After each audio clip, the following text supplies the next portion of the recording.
Welcome to Beasts of Legend, the podcast that delves deep into the shadows of myth, the whispers of folklore, and the mysteries of creatures that have haunted human imagination for centuries. From the dark forests where cryptids lurk, to ancient lands where dragons once soared, and waters where yokai stir beneath the surface, we bring you stories that blur the line between legend and reality. I'm JB, your guide on this journey through forgotten tales, spine-tingling encounters, and timeless legends. Each week, we'll explore the fascinating histories, chilling sightings, and cultural impact of the world's most captivating creatures. So, are you ready to step into the unknown, to discover what lies beyond the myths? Stay close and keep your eyes open. Not everything you hear is just a story. This is Beasts of Legend.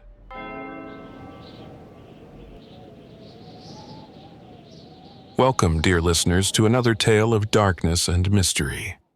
Tonight, we venture into the frozen wilderness of North America, where an ancient evil lurks.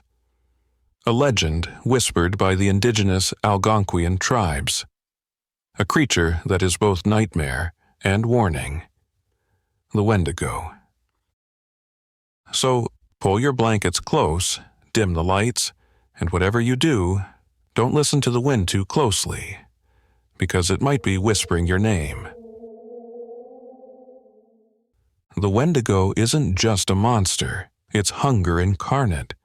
It's what happens when a soul is consumed by greed, by desperation, by an unspeakable need to devour. The Algonquian peoples, including the Cree, Ojibwe, and Innu, have told stories of it for centuries. Imagine a creature, tall as a tree, emaciated with skin stretched thin over protruding bones. Its eyes sunken, glowing like embers in the dark. Its lips torn, pulled back over jagged teeth as if in a perpetual agonized grin. And the stench, rotting meat, decay the very breath of death itself. They say the Wendigo was once human, that it was a man or woman who, in the depths of a brutal winter, turned to cannibalism, and the moment they did, they were lost. The Wendigo took them, twisting their bodies, elongating their limbs, sharpening their hunger until it was never-ending, a never-ending and insatiable hunger. But this isn't just folklore, dear listeners. Tonight, I have a story for you, a first-hand account. One that, well, let's just say it changed the way I see the world.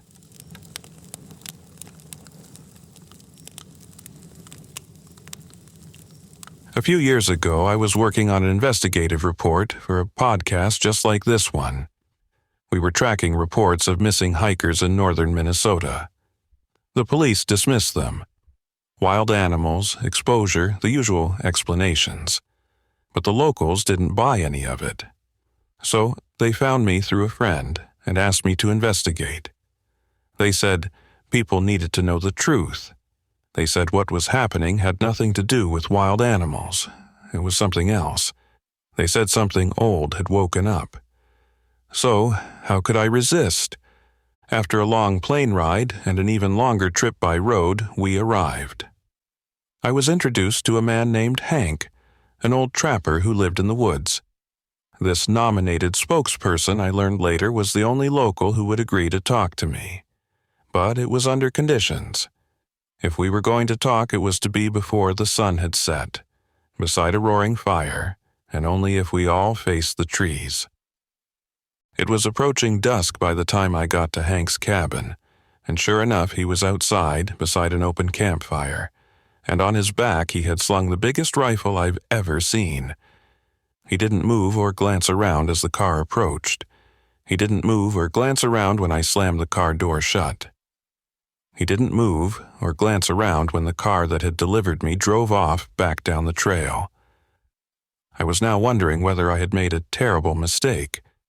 But, having waved my driver off into the freezing winter's night, I walked slowly and, I must admit, hesitantly towards the heat of the fire and the old man with the huge rifle.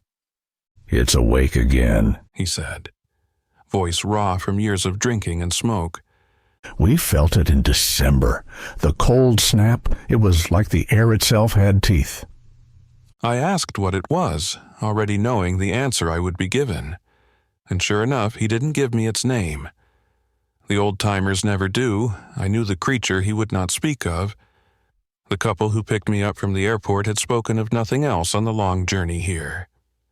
"You go missing in the woods here, son.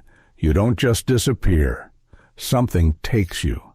And it ain't a bear, neither." As I made myself more comfortable and nestled my back closer to the fire, he poured 2 long shots of whiskey into glasses that looked even older than he was. Handing me one, without once seeming to shift his gaze from the trees, he told me about a trapper named Jed Larson. Back in '73, Jed and his partner Dale got caught in an unexpected blizzard. They sheltered in the rocks after finding a cave, which protected them from the freezing weather. However, eventually, their food ran out. They were miles from the nearest camp and they spent 4 weeks out there. And so one of them made a choice. By the time search teams found Jed, he was alone. Face gaunt, skin stretched tight over his bones, eyes black as coal. He walked out of that forest half dead and different. "They should have left him out there," Hank muttered, staring into the fire. "But they didn't. Brought him back. Didn't ask him where Dale was or what Jed had done with him. He lasted 2 weeks. 2 weeks before he tore out of his cabin one night screaming and wailing. They found him the next morning, out by those trees sitting beside the body of a young child, or what was left of it. He'd torn that boy apart, bits of him scattered in the snow, half-eaten. And Jed, his face covered in blood, his fingers tearing more flesh, and moaning about being starving. When others arrived, he grabbed that boy, and fast he disappeared into those woods. When we went to follow, we noticed the tracks he had left. They weren't human." At this point, I was starting to sense something, and I could tell that Hank could feel it too, a creeping unease, the sensation of something watching from the tree line. Hank looked past me, eyes narrowing. "You hear that?" I shook my head, just the wind, I thought. But then, I did. I heard something. A whisper. Not words, not human, just a rasping exhale drifting through the trees. And again, just faint and rattly, and followed by something that sounded like, "Hungry. So very hungry." We left in a hurry. Both Hank and I, barely speaking on the way back to the car. But that wasn't to be the end of it. As we got to the road, there was no car. The ride I had been told would be waiting wasn't. Thankfully, Hank told me I could stay the night in his cabin, and that there was plenty of whiskey, plenty of bullets, and doors that had been fitted with the heaviest locks he could find. Once inside and warmed up, it was hard to imagine the truth in the story I had been told. In the warmth of the fire and the flow of the whiskey, it was almost like 2 old friends catching up after many years. That was, until something started to scrape against the outside wall and then the kitchen window. Slow, deliberate, like fingernails dragging over the wood. We didn't look outside, we didn't talk more, we didn't drink more, and I was convinced I would not be able to sleep. However, the next, I knew it was morning and I was being woken by loud knocking on the door. I cautiously opened it to find the couple who had abandoned me, apologizing profusely and blaming a bad battery. I gave them my small pack and looked around for Hank. When I couldn't find him inside, I yelled to the driver that we needed to find my host so I could thank him. What we found was the snow all around the cabin disturbed, long, deep footprints circling, and leading back into the woods. We called, yelled, whistled, but Hank was gone. His cabin stood empty, food and whiskey still on the table where it had been before I dozed off. Firewood stacked neat by the door. No sign of struggle. He was gone, just gone, like the story he had told me. Hank, like the others, was just gone. The last thing he said to me as we left that fire that night still haunts me. If you ever hear it whisper your name, run.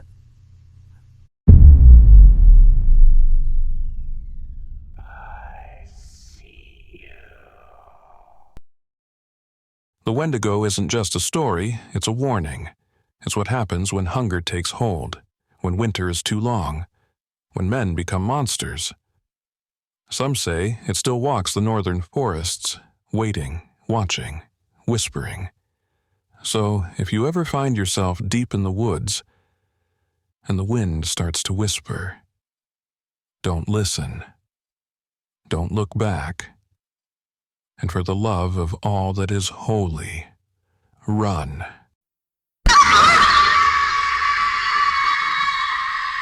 Thank you for joining us on this journey into the unknown. I hope you enjoyed uncovering the mysteries behind today's legend. If you enjoyed this episode, don't forget to subscribe, leave a review, and share it with fellow seekers of the strange and mysterious. Your support helps keep the legends alive. Have a creature or legend you'd like us to explore? Reach out to us. We'd love to hear from you. Until next time, stay curious, stay cautious, and remember, sometimes legends are more than just stories.